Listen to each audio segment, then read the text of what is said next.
I can't give blood because of the hepatitis. Which one do you get? B or C? A. Is that a good one? Yeah, that's the one. That's the easy one. That's nice. I was like a month down, yellow eyes. Yeah? Yeah, like with no energy. A month? That was, that's a long story, but that I actually got it from a guy who was sort of saving me from something else. I never told you the whole scorpion in Guatemala story. I think you did, but tell me again. Well, it's a long story. Oh. I mean, if you don't now, though, people will be. They'll feel like they get. No, people off. can hear it. I've told it on my podcast, and I told it on a podcast called Risk, and that's actually give us the Cliff Notes. Yeah, but listen to the Risk thing if anyone wants to hear the whole thing, because they added sound effects and it's really good. What is Risk? It's a podcast. It's called or Risk? It's a storytelling thing. You know, it's like The Moth. It's that kind of thing. Oh, you know? nice. Yeah. And they added sound effects. Yeah, they produced it really well. Yeah, it was well done. What happened was I was with my girlfriend at the time, Puerto Rican, super beautiful Puerto Rican girl. Did she try to get you to go to a camp away and talk about Jesus, or no? She never tried to talk to me about Jesus, but I would have listened. Because she was too interested in El Diablo. She was great. So I was with her in Guatemala, and we had met this other couple, Solange and Fabrizio. Whoa. And we were at this place called Tikal in northeast Guatemala, way, way back in the jungle. And it's the Mayan ruins. Beautiful. Crazy. You know, it was like a big city. And now they're, when I was there, this was 1989, there were maybe 10 big ruins, big temples that they'd uncovered. And we're staying in this campsite with hammocks. It was very primitive at the time. Anyway, it was a full moon, and Anna and I decided we were going to take some acid and watch the moonrise and the sunset up from the top of Temple 4. It's called the Jaguar Temple. And so we went up with this other couple, and there's this ledge up there, and it's up above tree line. You know, you're way above the tree line. You can hear the monkeys, and like see out over this flat jungle, the Petén, I think it's called. And so we're up there, and the sun's sinking, and the moon is rising, and the moon comes up. It's beautiful, and there's this big bank of storm clouds. And the full moon is like between the horizon and the storm clouds, but then it starts to go up behind these clouds, and you can see it's going to get dark as fuck, right? So this other couple are like, yeah, we're going to go back to the campsite. They didn't know we were tripping, right? And we timed it so we were peaking like now, you know?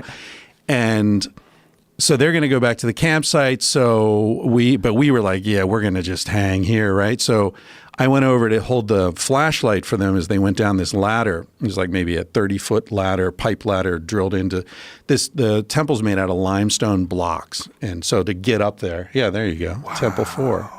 So dude, that's steep. Yeah. Is that you Temple? Guys climbed up that? Is that Temple 4 though? That's what I Googled, and that's what popped the up. Jaguar Temple? Yeah, that's what I typed in Temple 4 Jaguar. Oh, okay, cool. Yeah. Yeah, when I was there, it was much more overgrown. Yeah. Wow. Anyway, so we went up to the top of that looks like it there on the right. Yeah, that looks like it from like when we were there. Anyway, so we're up on that ledge there. That's and crazy and see how vantage flat point. the jungle is? Yeah, it just goes forever. It's amazing. It's so crazy how it's almost like uniform in height. Yeah. I mean, it just varies a little bit, but... Oh, look at that picture. Yeah. Yeah. Oh, man. That looks like a picture I took, actually, up there.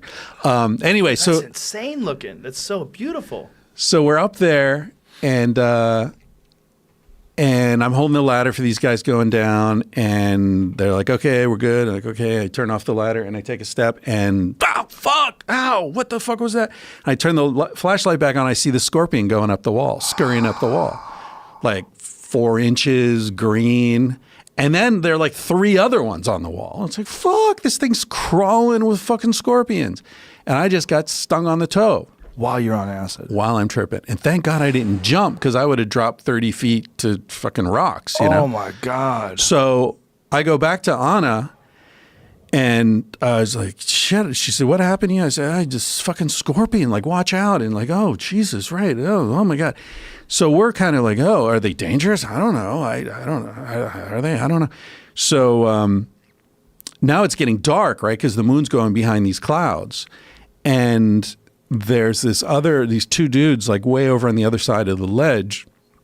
And we go over to them and they're Italian and they don't speak English, but Anna spoke Spanish, so she was talking to them in Spanish and they're Italian, and you couldn't sort of understand, They're both Latin, similar languages. And those guys were like, I don't know. And we were like, watch out because they're all around. Like, oh, shit, yeah. So while we're talking to them, now it's totally dark. This Guatemalan dude comes up the ladder with an old bolt-action rifle, and he's like the night guard or something. So we go over to him, and Anna says to him in Spanish, son peligrosos los escorpiones. And the guy, are they dangerous, the scorpions? And the guy says, sí, son letales, hay muertos. Oh. They're lethal, they're deaths. I'm like, oh, fuck, man, I understood enough Spanish to get that. So you're thinking you're dying. So I'm like, yeah, this is it. This is it. Full moon of April, 1989. Yeah, I was 27. That was right around the time when Trump's plane crashed. What if it was exactly the same time? I think talk about being in Mercury was in spaces retrograde in your life. Yeah. Yeah, I was at a table with that Puerto Rican girl while you were with that other Puerto Rican girl up there. Puerto Rican girls crossed our paths. Maybe. Yeah. We both survived. Just barely. So what happened to you? So I'm thinking like, fuck, I got to get down from here. Right. Because there's no way anyone else could carry me down right. all these ladders, and you couldn't get a stretcher down, right? So if I'm going to survive, I got to get down on my own quickly. So then if I collapse, they can get an ambulance. Although we're like, 2 days from Guatemala City and whatever the town was. I don't even know if they had a clinic or I don't know, but we were pretty remote. And like they're not going to send out a helicopter or some shit like that, right? So I get down. So what happens is my girlfriend's freaking out. No criticism of her. I think it's much harder to watch someone you love die than to die yourself in this case. And so she's like, oh, fuck, you're dying. And I'm thinking, yeah, maybe. And so one of the Italian dudes is like, look, you guys go, I'll stay with her and, make sure she's all right. And so I go down with this other Italian dude. We go down the ladder and we get down to the floor and we start walking around the jungle, and it's fucking totally dark now because the moon's totally obscured.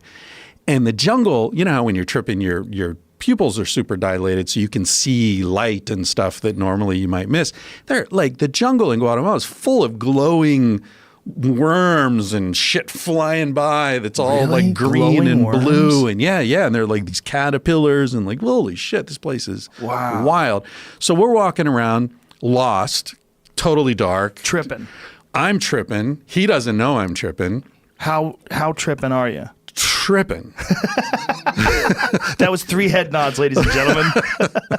I mean, I'm peaking from the acid plus all the adrenaline. Right. And so this pain is running up my leg, and as it's like running up the bone in the center of the leg, this kind of fire. And when it gets to the top of muscles, they seize up. So like, from the knee down, it's just like rigid. And then my tongue starts swelling and my throat starts swelling, and I got this like Novocaine feeling in my lips, and I'm sort of drooling, and I'm thinking when this gets to my heart, that's when I die.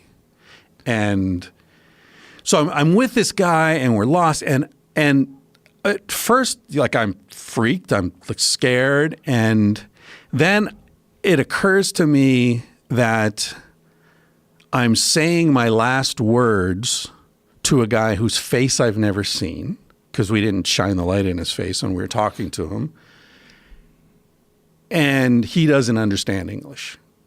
And that cracks me up. That I start laughing like a fucking maniac. And he's like got his arm around me. He thinks I'm like losing it. And I'm just like, this is hilarious. And I think about my friends and how they're going to be like, yeah, you know, good on Chris. You know, he didn't die in some dumbass way like we all thought he would. Right. You know, he died in this. It's still a dumbass way, but at least it's interesting. And then I start thinking, you know, all right, I'm 27, but I've been around the world. I literally around the planet. I've been in love. I've had sex with gorgeous women who loved me, who, you know, I made a shit ton of money. I walked away from it. I've done everything I wanted to do. I'm 27, but I've done everything. And I've had a fucking amazing life. Wow. And this is cool. I would have been crying like a bitch. I'd be like, not yet, I'm not done. You know, I felt really bad for my parents and Anna. But for myself, I was like, I've had a good fucking run. It's not as long as I would have liked, but I've had a good fucking run. So I really came to this peace and like the world doesn't owe me shit, man.